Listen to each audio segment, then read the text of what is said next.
Well, a visitor at this hour. Looking for a place to rest your head, I presume? Yeah, just for the night. It's been a long drive. Room 7 is available. The only one left, actually. That's fine. I'm too tired to be picky. You know, no one ever stays in room 7 for more than one night. Works for me. Just need a few hours, that's all. Just a few hours. That's what they all say. Don't let it get too quiet in there, alright? Why's that?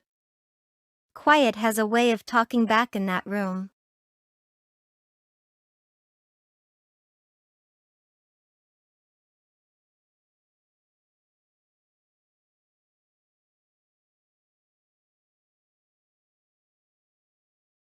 Finally.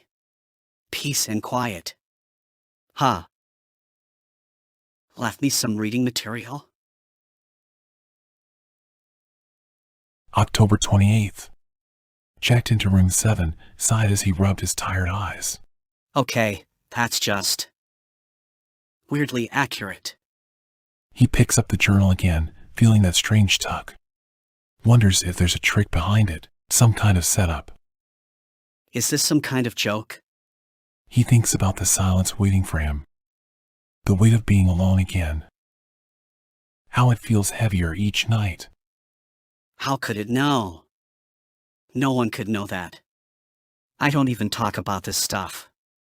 He tells himself it's just a coincidence, something meaningless. But he knows it isn't. Deep down, he knows room 7 has seen him. It knows the things he hides. Things I hide. What else does it know? He thinks about the people he's left behind, the reasons he's given himself. But he knows it was just easier that way. Easier to keep moving than to stay and make things right. I didn't mean to leave things the way I did. I didn't think anyone cared enough to notice if I stayed or went. He wants to believe no one cared, but he remembers his son's face, the way he kept checking the driveway, waiting for someone who never came back. He would never say it, but he wanted someone to blame. He tells himself he couldn't have done any better. But he knows that's a lie. He's been hiding behind excuses for years, convincing himself he's beyond fixing. What was I supposed to do, huh? I was doing the best I could. It wasn't like anyone ever gave me any instruction manual on life. I don't have to take this, whatever this even is. I'm not some failure, and I don't need some creepy journal telling me what I already know. It's just a trick. Some sick joke. Someone's writing these things as I think them, right? Or is it me? Am I doing this to myself? He opens the journal again, hoping to prove himself wrong. He'll keep reading because that's all he knows how to do, obsess, analyze, wonder what if, like he has his whole life. Stop it. You don't know me. You don't know what I've. He'll deny it, of course, but deep down he knows it's true. He always runs, every time things get hard. He ran from his family, ran from his responsibilities, and now he's here, hiding again. He picks up the journal again, unable to face the truth he's always known. He's lost, alone, and always will be. Is that it? Is this what you want from me, huh?